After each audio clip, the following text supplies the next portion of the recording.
Welcome. This is Astrology Insight Now. It's a weekly forecast program with astrology and a guided meditation activation to help you make the most of your week and to heighten confidence for daily life. It's run by Pamela Cuccinell, that's me, the astrologer, and Susie Mazzoli, Master Healer. We invite you to find out more about our individual work, Susie Mazzoli, susiemazzoli.com, or insightoasis.com for astrology. We look forward to your joining us every week. Please share with your friends. Here we go. Welcome, everybody, to Astrology Insight Now with Pamela Cuccinell and me, Susie Mazzoli. And as we do every week, Pam is going to let you know about the week ahead. I will pop back in for our 10-minute meditation. And always remember that we are available if you would like to do a private session with either of us. Both of us have been working for, wow, lots of decades, let me say it that way. And providing very, very excellent private consultations regarding your perhaps you need some help making some decisions in the future or understanding yourself a bit better. She's certainly been helping me understand myself for the last 20 plus years. And I am a professional homeopath and holistic health counselor. So I am here for all your physical, mental, and emotional needs. Look us up if you need some help. Okay, Pam, what is in store for us this week? Well, the 22nd is Earth Day, which is, well, let's see, it's been in existence for, I think, 54 years.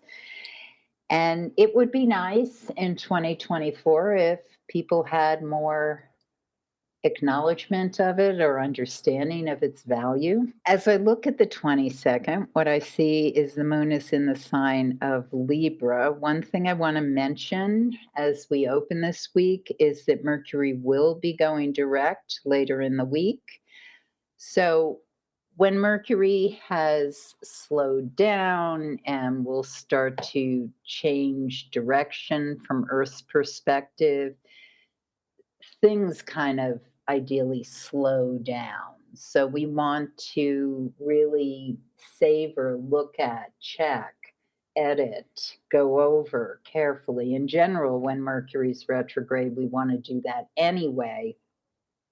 But as we're hitting the points, the few days before it changes direction, and then afterwards, when it's backtracking and going over where it had retrograded, these are times we really can see things that we were missing or change perspective in ways that ideally help us to see more clearly and more dimensionally.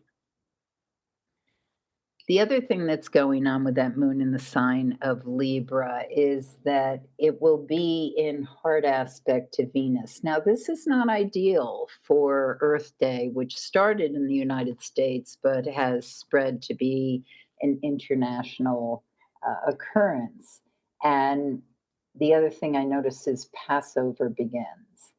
So I anticipate this day, the 22nd, will be one where we continue to see the polarity that exists with people feeling senses of divisions, separate camps. Uh, you're on this side, I'm on the other. When the moon is in opposition to Venus, especially with the moon in the sign of Libra, which is so much about diplomacy, mitigation, coming to understand the other's point of view, basically what's happening is there's a sharp contrast with that sense of, well, I think this way or I want it that way.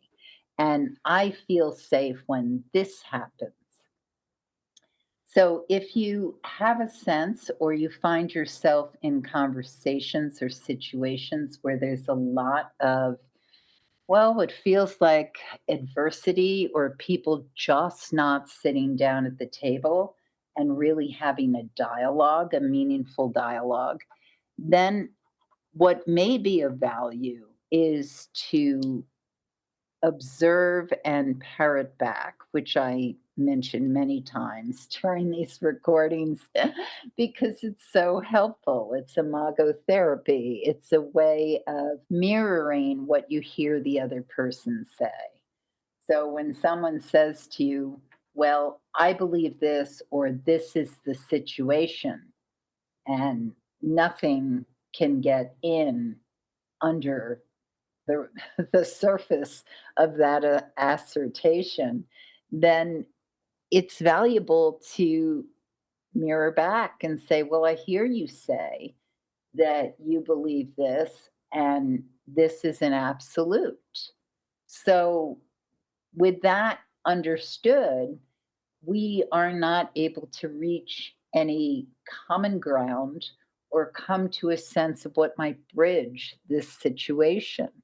Is there a way to find a system or a conversation or an education or enlightenment that can help us bridge so that we get to a place of mutual cooperation, because with the division nothing is going to happen. When situations are entrenched and we keep doing the same thing or declaring the situation is unchangeable, we're absolutely right. Absolutely nothing can change. So even though this day may feel as though it's so hard to find any bridge, resolution, common ground, if at least we can declare, define, make statements on, okay, so you say XYZ, I say ABC. And what are the positive, negatives, the pros, cons? Where is there space in between that we can start a new dialogue? What's going on with GHI? What are things that we might reach that's part of the vocabulary we're not even speaking? And so, with the Mercury retrograde, this can be a day where we can work on getting to some sort of bridging of a situation that feels totally unable to reach any resolution. And do the best you can. And then 7:24 p.m. Eastern time, when the moon goes void, of course, it's a nice time to chill. With the moon in Libra, it's a nice time to hear music, do things that refresh, put yourself in beautiful surroundings, listen to music, restore yourself, read something that gives you faith in humanity, like poems by Rumi, or something that is very stabilizing, some wisdom by Thich Nhat Hanh, mentioning two favorite authors, but there's plenty of things you can find to restore yourself. And allow yourself a sense that tomorrow's another day and another opportunity to work on that bridge. So, Tuesday, the 23rd, the moon is full and it becomes a full moon. The exact time is 7:49 p.m. The moon goes into the sign of Scorpio as of 11:20 a.m. Again, the times I give are Eastern time, so you'll need to adjust depending on where you live. So that morning pretty much has a void of course moon in the sign of Libra. This is not an ideal time to do anything contractual, remember the moon, remember Mercury is retrograde. You want to work on things that are already in motion and to keep that nice attitude of resolution and compromise as possible, even though I don't know how. But I will entertain the possibility. Once the moon enters the sign of Scorpio, we're back to rolling our sleeves up and deciding, well, what can I do in the situation at hand? And sometimes what we can do is work on what makes us feel more grounded therapeutically. Be in nature, do things that help you purge or feel more centered in your body. Eat well, give yourself a sense of what's helping you maintain equilibrium, and most importantly, your sense of personal power. This is very important this day. Overall, when the moon is in the sign of Scorpio, it's a good thing anyway, because Scorpio is a sign that indicates that a person likes to feel in relative control of their life. Now, the interesting thing about using the phrase relative control is that a highly evolved Scorpio or someone with moon in Scorpio, Scorpio rising, or a strong Pluto comes to understand that control is definitely relative. There's only so much we can have at any point in time. And there is that layer that is simply the illusion or the Maya. It's like, oh, okay, I'm in control of my home situation day because I know what's planned, I know what I'm doing, I know who I'm encountering, and the goal I intend to accomplish. And that's all great.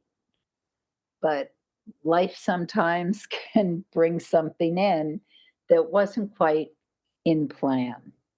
And so on this day, it's very valuable to kind of keep readjusting and putting yourself with that sense of alignment of, okay, I encountered that and it didn't make me feel comfortable, but how do I do the best I can in the situation without basically losing my mind? The highest stress points of this experience most likely will pass by late afternoon on the 23rd.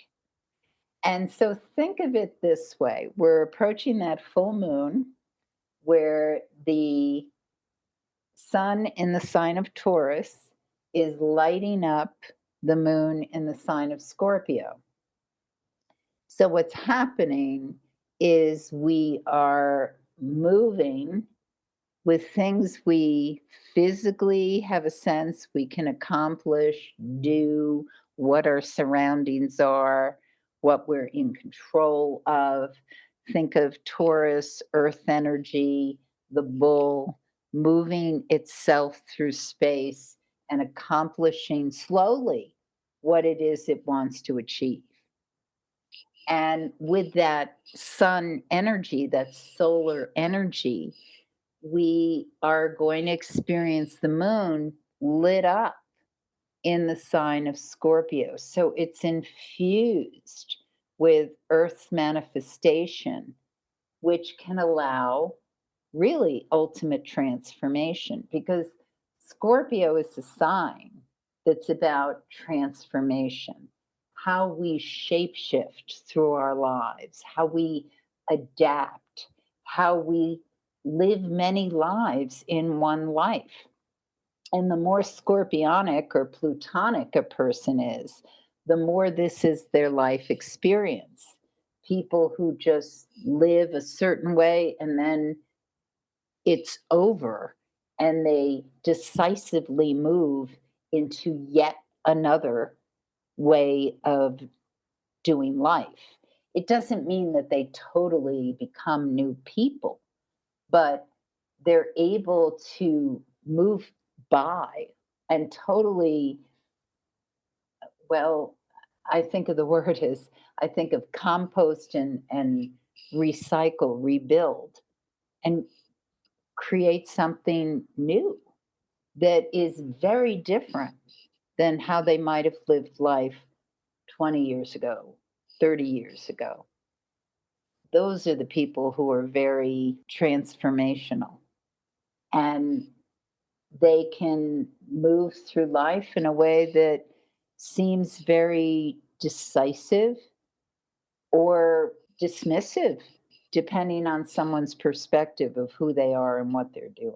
What happens with that full moon is we have an opportunity to integrate what it is I want to manifest on the physical plane in a way that is going to give me that sense of transformation and regeneration. So it can be a integration with a new physical program or way of doing health. It can be a career manifestation. It can be you want to remodel your living room or have a makeover and start wearing totally different colors in the way you do your hair. Or it can be very psychologically or spiritually profound. Not that the others aren't necessarily a component of that, where a person decides, I am doing life differently, I am doing a different orientation. It's usually something the person has been working on for a while, either overtly or quietly. And then there's a coming together where this is really gelling. And it has a deeper resonance because Mercury is retrograde. And the way this particular full moon has a picture is it is working with ultimately Neptune, which is about spiritual evolution for our highest octave of love. So this is a very strong full moon. One could argue they all are, but some of them have a particular depth that will strike certainly people who have strong fixed signs, Taurus, Scorpio, Aquarius, Leo. But it'll depend. Look at where that full moon is lying in your personal horoscope. Send us a comment or a message on the podcast. Let me know your birth information. I'll tell you what's being activated by this particular full moon. Overall, I think this is a highly productive day, as is Wednesday, the 24th, especially when we are working with what is it that you are transforming so that it has an actual manifestation on the physical plane. The 25th, Thursday, is when Mercury goes direct. The exact time of that is 8:54 a.m. And interestingly, one thing that's occurring as of basically, let's say 8 a.m. in the morning through um, roughly 7 o'clock at night is that we're in a very nice juice of being able to really take the opportunity to plan out, plot out what it is we want to aim towards. Yes, we're in the waning moon cycle because as I said, that full moon was exact at 7:49 p.m. on the 23rd. But just because we're in a waning moon cycle doesn't mean we can't set goals, aim, plan, especially when we're working with that Mercury that's just gone direct And we're saying, okay, how am I mapping it out? Doesn't mean you're starting that day, but it means that you are conceptualizing and you're crystallizing what it is you're creating and making happen. So the moon goes void, of course, at 7:17 p.m. on Thursday. And at that time, again, a couple of chill hours would be really nice with that wonderful regenerative moon in Scorpio. And then the moon enters Sagittarius at 9:37 p.m. and very different energy. Fire, mutable, wants to move, wants to dance, wants to take an evening walk.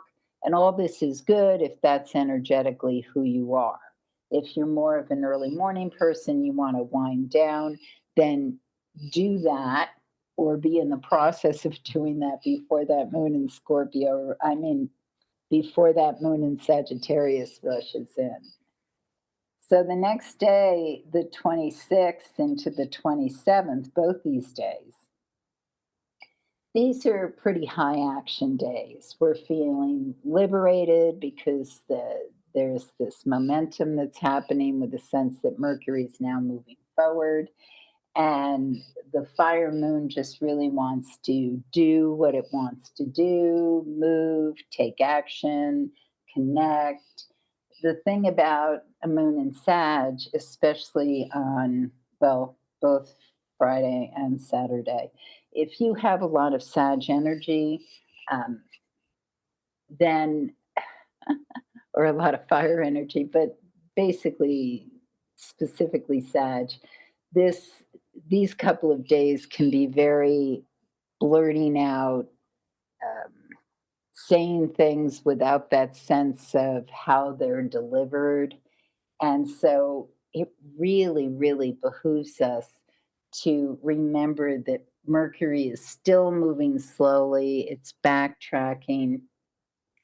So some things that are said can boomerang back. And it may be that the boomerang happens from something that was said a while back, and now you're presented with the impact of it. So, whatever that might be, or however it might hit or feel, once again, the antidote to working through when someone presents you with what feels like a heaviness or something big is to work on listening skills. Very, very strong. Overall, I would say the best use of this weekend is to be in the out of doors if possible. We want to expend energy, we want to be in motion, we want to be in nature. And that helps to distill or move things that can feel stuck or confused. Because when we're in nature, when there's a big sky or a body of water or high trees or open desert, there's that sense of expansiveness, which really helps if we're feeling a little confused or victimized or misunderstood. The moon is going void, of course, at 3:31 a.m. on Sunday, the 28th, and it enters Capricorn at 5:37 a.m. Once it enters the sign of Capricorn, this day, Sunday, is a high productivity day. So if you felt like Friday and Saturday was a little kind of loopy and all over the place, Sunday's the day when you tie it together. When you aim and start to really lay out your plans for the following week, especially things that may have come off that full moon that you want to put into action or lay groundwork for over the next week. And now I turn it over to Susie. Thank you so much, Pam. And let's jump into our meditation. So, as always, I invite everybody to just take a moment of stillness for 10 minutes while we contemplate and meditate. And it's always best to sit with a nice straight back, head to the sky, crown of the head to the sky. And sometimes it's comfortable to just dip our chin in a little towards the chest. And if you feel comfortable, you can put your tongue to the roof of your mouth. This also helps to activate some of that energy in our head, open some more awareness. And hopefully you can be in a quiet place, undisturbed, while you do this little meditation.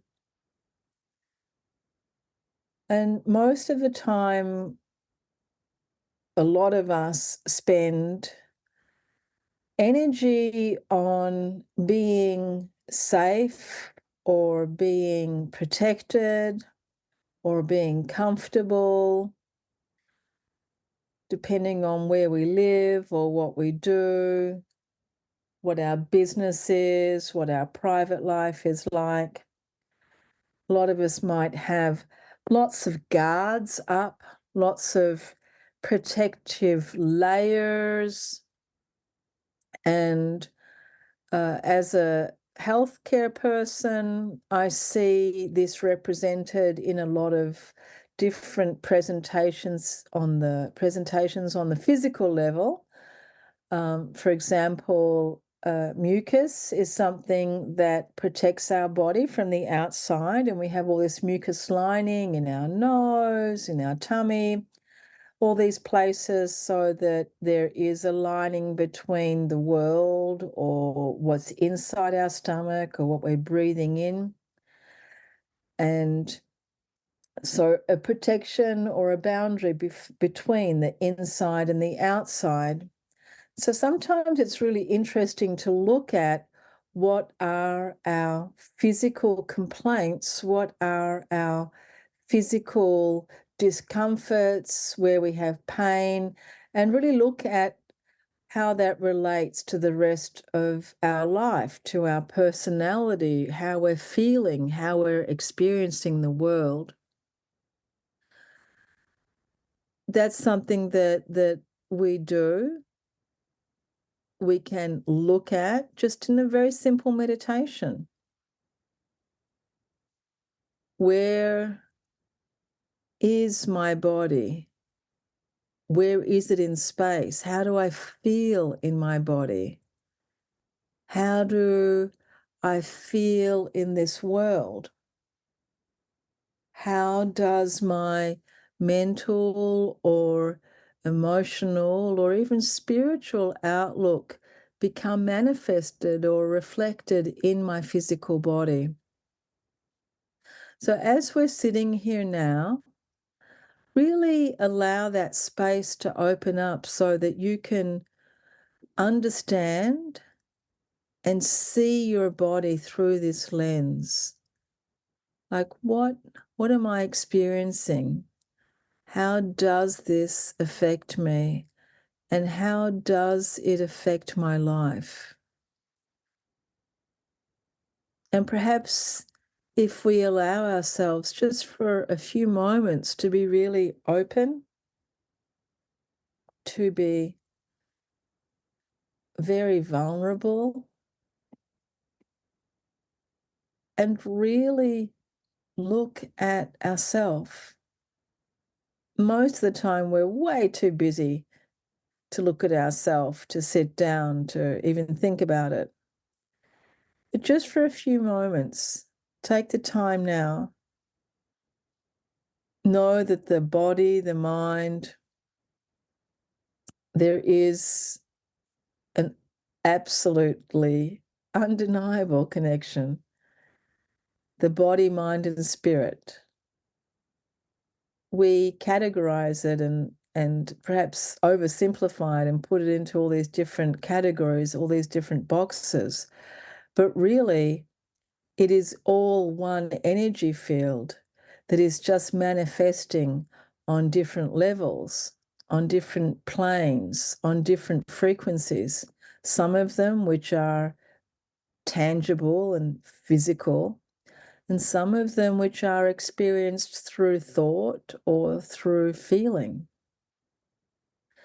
But all of these things are completely interconnected. We are one being. We are one soul. We are one mind stream. And everything that we are is generated from this being, this me, this you, this person, this highly sensitive, highly intellectual, highly intelligent, creative being. And your body is absolutely doing everything it can in every moment to heal. It is doing everything it can to be alive and to thrive. Our cells, the way they move around, what they do in the body, the hormones, all of the chemicals that we produce, all of the things that our body does is always about staying alive, being vibrant. So see what you can do now to support that vibrancy, to support that body in every single way, physically, mentally, emotionally, spiritually, what you do to your body, how you think about your body and your mind, how you think about yourself. Go in on a really deep level now and understand that self. Understand that body. Understand what it is. And whatever we find, tap into the healing energy of your mind, of your spirit, of your body, and be determined in every way possible to bring healing, to bring love, to bring light to whatever part of yourself that you believe needs some attention. Wherever there is any deficiency, feed that part of you. Understand that you have the capacity in every moment to address your needs, to address your body, to address your emotions, your thoughts. That you are this self-contained unit that is powered from within. The vital force that empowers you and allows you to walk in nature, to lie in the sun, to eat healthy food, to drink fresh water. The simplest things that we can do to help ourselves. Feel the power of your own contained, miraculous, vital force and ground into that healing power of your own being. Center in on that energy. Allow yourself to feel empowered and strong, knowing that you are in every moment creating your body. In every moment, you are visualizing strength and power.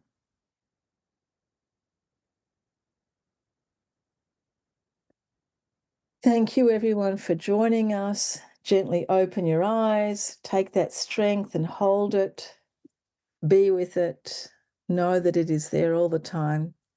Thank you for joining us. Thank you, Pam, so much, and wishing everyone a fabulous week. Love now. You have been listening to Susie Mazzoli and Pamela Cuccinell of Insight Now.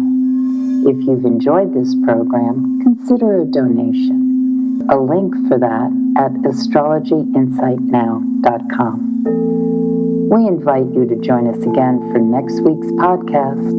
Please share with others who can benefit from insight, and have a stellar week.